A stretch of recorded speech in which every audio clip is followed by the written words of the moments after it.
Hello there, IELTS students. Welcome to IELTS Podcast. You no longer have to worry, fret or panic about IELTS because we are here to guide you through this test jungle.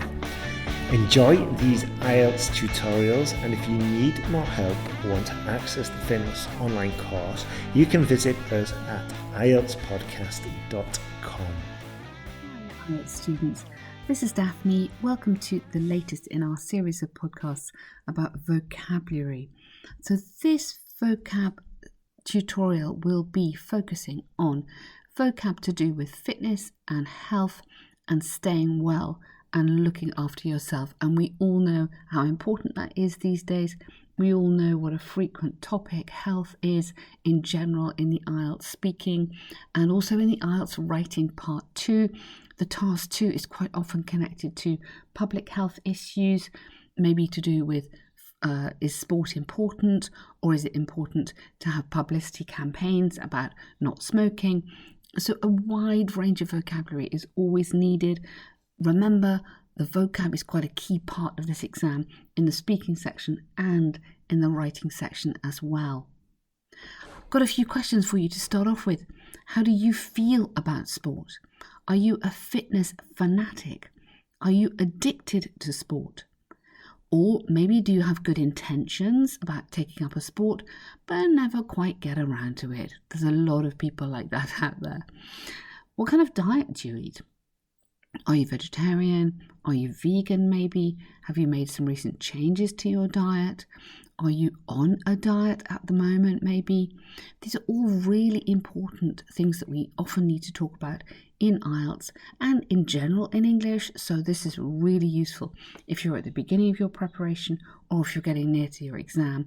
Hopefully you're going to find this a good podcast with lots of great vocab. I'm going to give you lots of vocab as we go through and then repeat some of the vocab at the end. So keep on listening if you want to find out more about sport vocab, about health vocab, how to talk about this. So we're going to look, as I say, at key vocab to do with fitness, health and staying well. But maybe, hey, you might get motivated to make some changes yourself. Maybe after listening to this, you might decide to take up a new sport. All right, I'm going to do my best to keep you motivated here. Let me tell you my story. I'm Daphne. I work with Ben and the team at IELTS Podcast. I started teaching IELTS about 7 years ago. I was thrown in the deep end, teaching an IELTS class after very few weeks of becoming a teacher. I was totally confused, probably more confused than my students, and I had to learn very quickly what this exam is all about.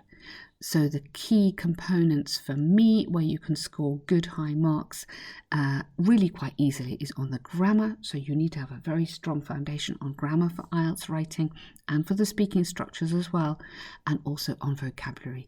The better vocabulary you have, the more academic your vocabulary, the more unusual words you're going to use in speaking or writing, the higher you will score. So am I sporty? Yeah, I'm pretty sporty. I'm quite into my fitness. I think it's really important to stay healthy. I think we've all learned that the more exercise we do, the stronger we feel, maybe mentally as well as physically. I run. I'm not very good at running. I find it hard, but I run. I do lots of cycling. I love doing yoga, which I think keeps you calm and mentally relaxed and strong. I really like doing fitness outside. I think being in the open air is so important. And then open air, you can do all sorts of different training, strength training that help keeps you mentally and physically fit, as we said. When you're listening to that, make a note of the collocations I'm using. So I go running, I go cycling, I do yoga. We play football, we play rugby, we play tennis. So generally the sports that include a ball, like football, rugby, tennis, you play. Other sports, for example, running and cycling, you do. One word of warning, I often hear students talking about practicing sport. We don't practice sport in English, not usually. If I practice sport, it is for a very specific purpose. Maybe I'm training for a marathon, or I'm practicing my serve at tennis. It's a particular skill. In general, in English, we do sport, we don't practice sport. Watch out for that mistake. It's a very common error. So before we get into the vocab, let me just quickly remind you of the speaking format. So there's 3 parts to this speaking. Part 1 are kind of more general questions. There'll be about 11 questions in total about you, about whether you're studying or working, maybe about why you're taking IELTS. And then the examiner will have some questions. It could be about sport, it could be about food, it could be about anything. Sometimes, honestly, the list is quite random. There was even one section on stars. There was one reported to us on pencils. Do you prefer writing with a pencil or a pen? It could be anything, but the idea on the part 1 is to just get you more relaxed, get you feeling kind of breathing okay, get you feeling more confident about your ability and a little bit more at ease. The speaking part 2, sometimes called the long turn, this is when you have a cue card. So you're given a card with a question on it. You have to describe something. So the one we're going to look at today is to do with a healthy lifestyle.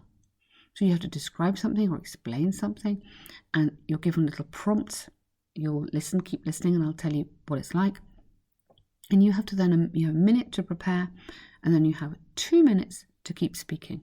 It's quite a long time, 2 minutes, and you're expected to include some super good content as well as some amazing grammar and vocabulary.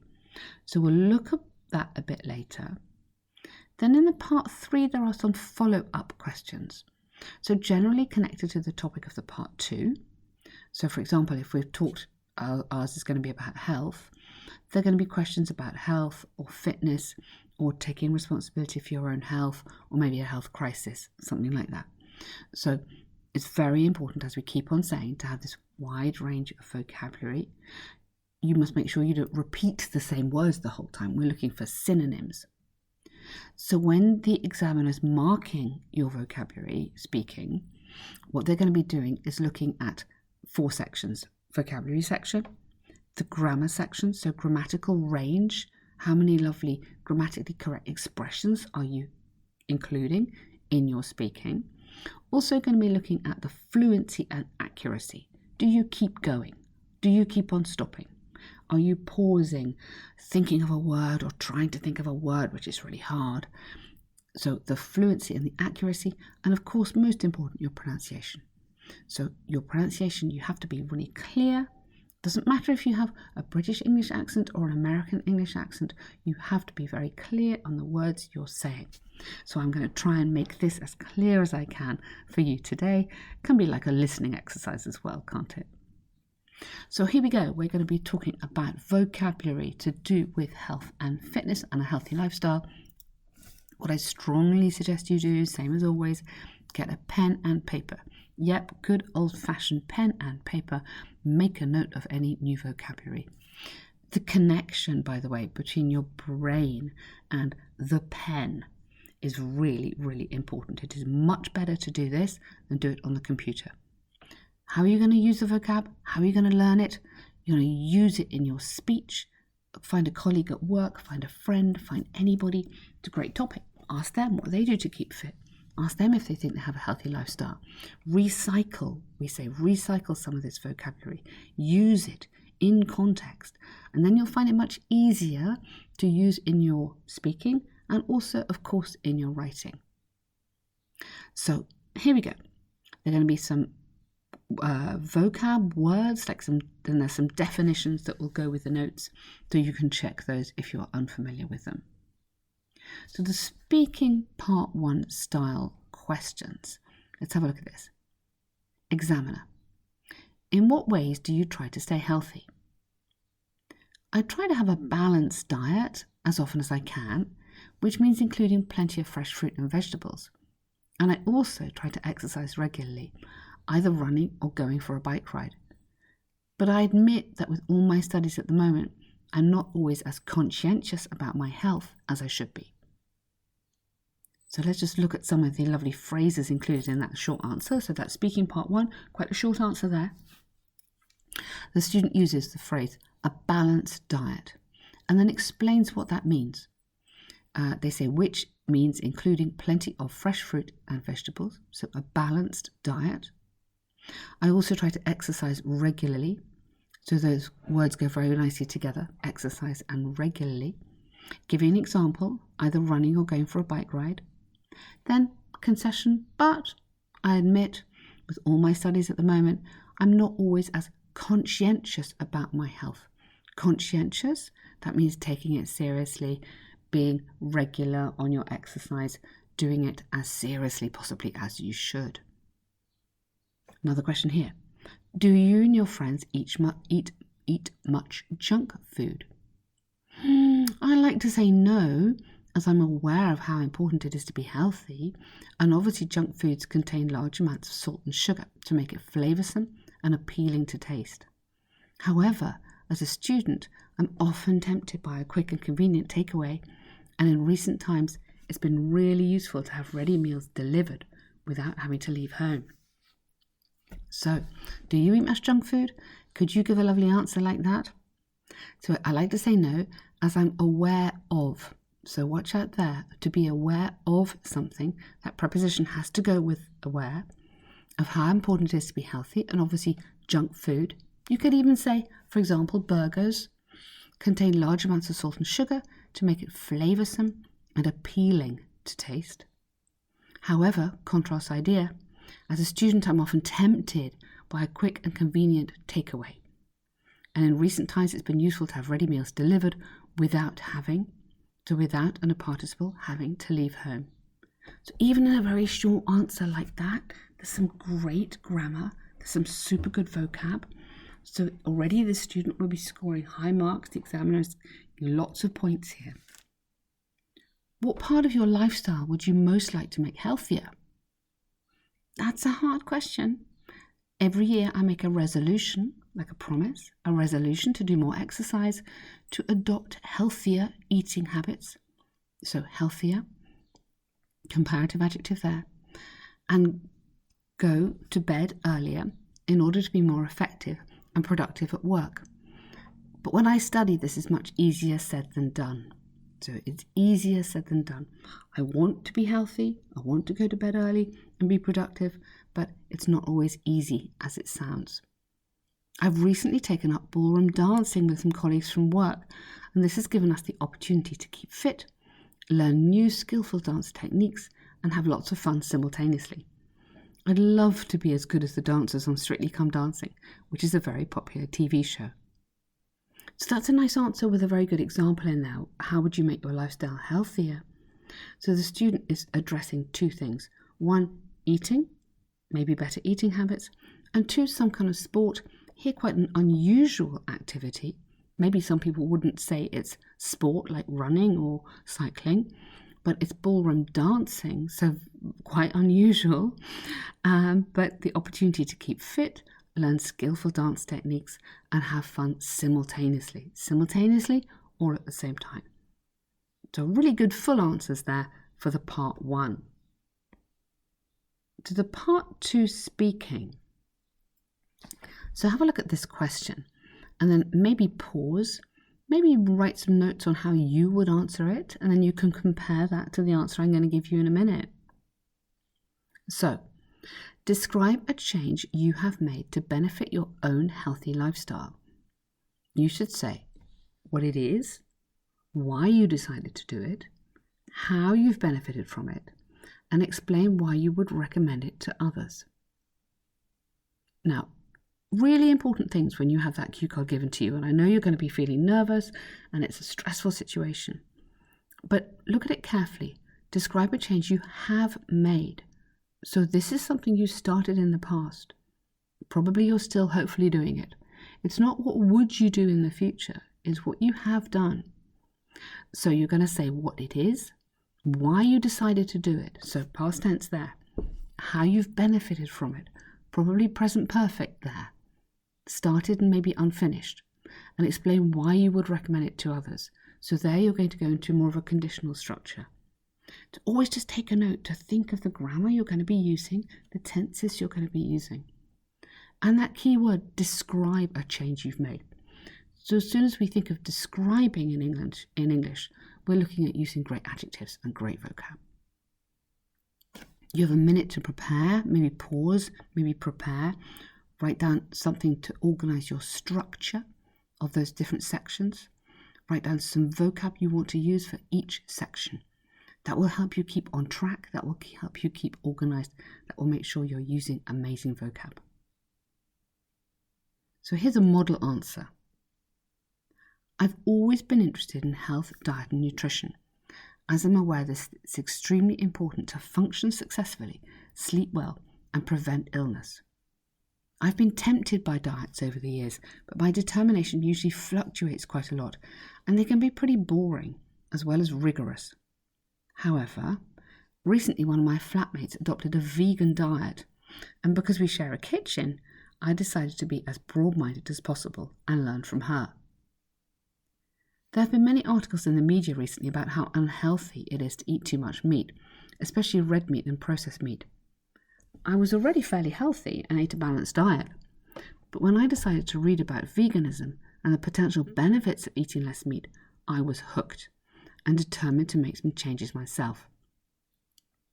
In fact, I recently watched a documentary on Netflix about a professional sportsman who was even more successful after becoming vegan, and this was revealing and surprising.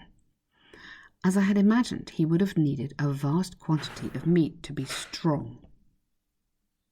At first, the cooking was both time-consuming and challenging, involving a wide range of new ingredients, techniques and recipe books. But it was fun at the same time, and our kitchen soon became a hub of not just friends, but delicious odours.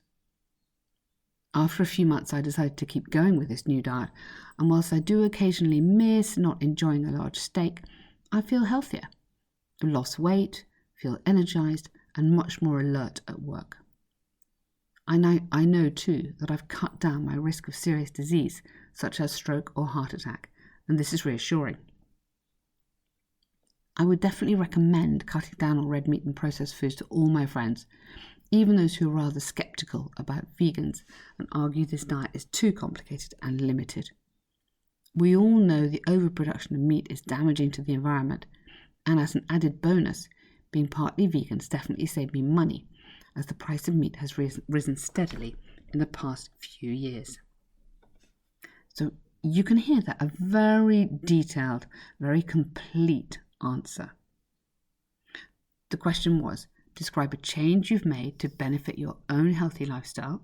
So the change the student's talking about here is a vegan diet or a semi-vegan diet. You're going to say what it is, what was the change. So they clearly said that this is the change. Why they decided to do it? Because of their friend. So their friend they were living with was a vegan, and so they decided to join in, we could say. And then how they benefited from it. So feeling healthier, having lost a bit of weight, maybe having more energy at work. And the last section of would you recommend it? So yes, I'd recommend maybe cutting down on red meat, but maybe you don't have to go totally vegan, because obviously that is quite a big lifestyle change. Let's look at some of the phrases that are used in that. So at the beginning, I've always been interested in health, diet and nutrition. As I'm aware, it's important to function successfully, sleep well and prevent illness. So I like that. You've got 3 verbs there: function successfully, sleep well and prevent illness. So we talk about people functioning as well as computers functioning. So function successfully, sleep well and prevent illness. I've been tempted by diets. Much as we're also tempted by an ice cream, we're tempted by diets over the year, but my determination usually fluctuates, so up and down, and they can be boring as well as rigorous. So rigorous, quite strict, quite difficult. However, recently one of my flatmates adopted a vegan diet. You adopt a diet, you take up a diet. And because we share a kitchen, I decided to be as broad-minded as possible. Nice little grammatical phrase there, as broad-minded, so thinking of different ideas, accepting different ideas, and learn from her. There have been many articles in the media recently about how unhealthy it is to eat too much red meat, especially red meat and processed meat. Processed meat, we're back to the idea of fast foods. I was already fairly healthy, ate a balanced diet, but when I started to read about veganism and the benefits, I was hooked. I was hooked. If you're hooked on something, it means you're really getting into it, you're really interested, you're motivated and determined to keep going. So note the tenses listening to that. So past tense, this is why you decided to do it. A bit of extra information here about Netflix. I recently watched a documentary about a professional sportsman who, relative clause here, was even more successful after becoming vegan. So you've got a relative clause and a comparative, even more successful. This was revealing and surprising. Now, in a minute here, get ready, some absolutely incredible grammar. As I had imagined, he would have needed vast quantities of meat to be strong. This is a third conditional structure. We don't use it very often, but this is a perfect place where you could try that out. I had imagined, past perfect, that he would have needed, so would plus have plus past participle. He would have needed vast quantities of meat to be strong. As I had imagined that he would have needed vast quantities of meat to be strong. So if you can somehow throw a third conditional into your speaking or into your writing, task 2, fantastic. Such a boost to your grammar marks. So at first, the cooking was both time-consuming and challenging. Great adjectives in there to describe this new lifestyle, involving a vast range of new ingredients, techniques, recipe books. But it was fun, and our kitchen became a hub. So it became a hub of not just friends, but delicious odours. Became a hub of something, means there's lots of activity going in there. After a few months, I decided to keep going. Whilst I do occasionally miss enjoying a large steak, I feel healthier, I've lost weight, I feel energised and much more alert at work. So those are the benefits. I know I've also cut down my risk of serious disease. Okay, the final bit, the recommendation. I would definitely recommend cutting down on red meat and processed food to all my friends. My friends who are sceptical, so they're not sure about it, they think it's too complicated or limited. And we know the overproduction of meat is damaging. So you've got some slightly more technical words in there, but they work very, very nicely on that question. So I hope that gives you a good example of a super good, very full answer for that speaking part 2. The follow-up questions, obviously your answers are going to be a lot shorter now, but they're going to be more detailed and more skillful, and you really want to keep on showing that vocabulary compared to the part 1, which remember with the slightly more informal style. So this style for me, again, I'm going to keep on making this comparative to you to the task 2 writing. It's the kind of sentences that you might be using there. There's a great correlation between these two skills. So speaking part 3 style questions. Do you think more could be done to encourage health in your country?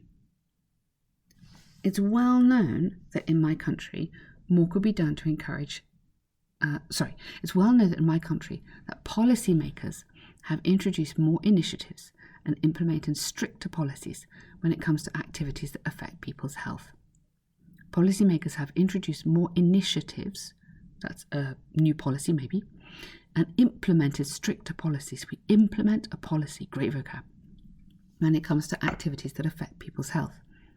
For example, the banning of smoking in public places would not just benefit smokers, but non-smokers as well, as there's much evidence about the dangers of passive smoking, that's like breathing in the smoke, and air pollution. Also, there's a well-established link between better education and healthcare and sport, so education in school from a young age is important. So this is important to make the distinction. You're not talking about you and what you think and your health. This is a much more general question about something going on in your country and what could be done. If you have no idea about what goes on in your country, then talk about what goes on in another country or talk about in general. You know that rules have changed about smoking, for example, in many places. You know about air pollution. You know about diets and health, just from your general knowledge. So build that into your answer. Another question here. How can individuals take more responsibility for their own health? So for me, this links back to education again, which should really start at school and then continue throughout one's life. The more we look after ourselves and make the correct decisions surrounding food, health, exercise and so on, the less we might need from our overstretched health services and hospitals. For example, campaigns to eat less sugar, cut down on fizzy drinks and sugary snacks, eat more fruit have been very successful recently, and by educating the young, they in turn will influence their own families to increase their vegetable and fruit intake. So how can individuals take more responsibility? So the answer talks about having education at school so that everyone looks after themselves, makes the correct decisions. We're avoiding putting pressure on the overstretched health services. So a campaign, like an advertising campaign to cut down on sugar, could be successful. And the idea is that the young children then influence their own families to increase vegetable and fruit intake. Intake is how much you eat per week or per day or whatever. Final question here of the speaking part 3. What could be done to halt the rise of obesity globally? Huge question. In my opinion, globally, governments have a huge responsibility to try and persuade people to live more healthily. And the rise of obesity or overweight children as well as adults is very worrying. I think it's distressing to see young children in pushchairs being given cans of fizzy drinks or sweets as a reward for good behaviour. As well as education in school, governments could educate adults through a series of TV programmes, magazine adverts or public service education messages to raise awareness of the risks and dangers of obesity and a poor diet. A positive reinforcement message would be more effective than negative messaging. For example, free gym membership, recipe cards, and access to more playing fields or green spaces would contribute to making exercise not only accessible, but fun.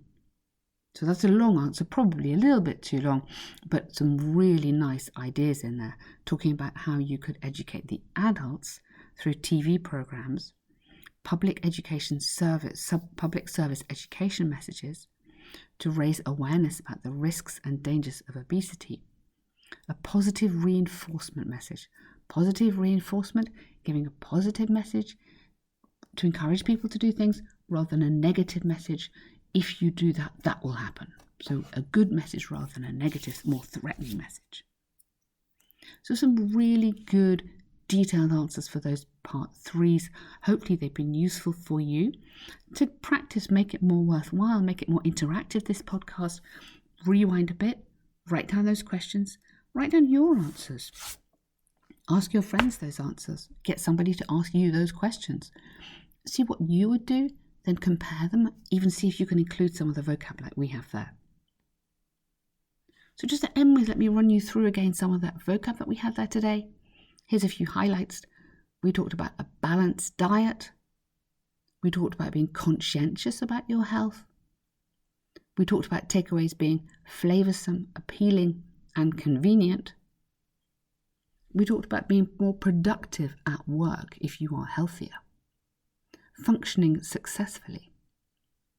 We talked about being tempted by diets. We talked about adopting a vegan diet and being more broad-minded. Although being broad-minded, we said some people are sceptical, they don't believe it. And then we talked about a public service education message, very useful vocab there. Public service education message, so that's another way of saying advice from your government. And also positive reinforcement. Positive reinforcement. Which brings me really nicely onto talking about the essay feedback that we can give you. So the best way to get help for your IELTS exam is to sign up to the newsletter.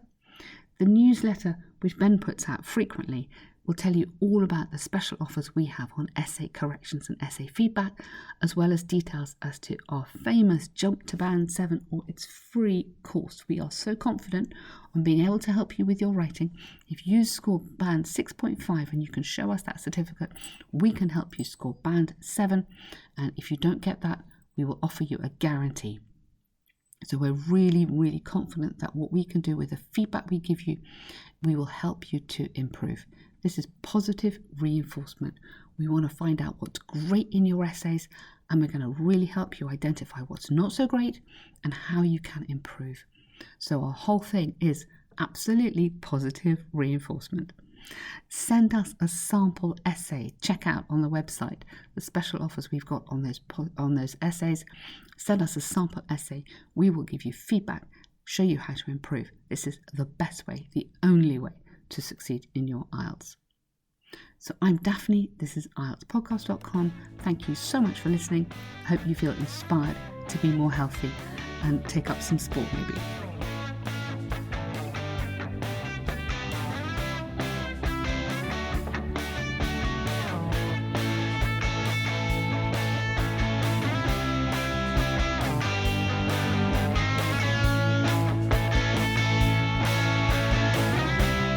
Thanks for listening to IELTSPodcast.com.